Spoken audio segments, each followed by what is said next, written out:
All right, we've got it all sanded down with our wet and dry. We've used our mineral spirits to lubricate it. We got this kind of sludge left over. We just want to wipe that off.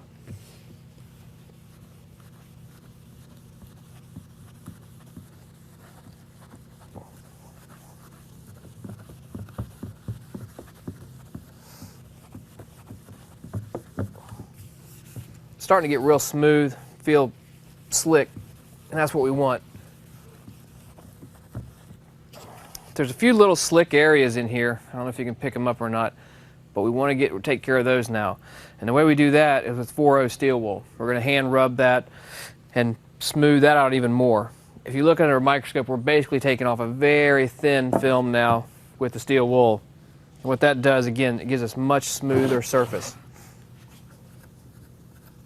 This is part of what you've heard of as a hand rub finish. A lot of cheaper furniture companies won't go to this extreme in rubbing out furniture, and therein lies the quality and also the color, the texture, the depth. It's just a shortcut if you don't do it, and you get a whole different effect when you do. And that's why good furniture costs more, because people go to this extreme.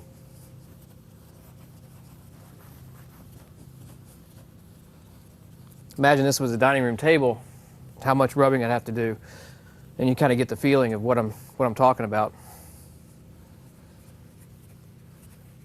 All right, now we've got that pretty much one even sheen all the way across the surface. Everything looks about the same. The texture's good, the color's good. So that's the cleaning and the steel wool process.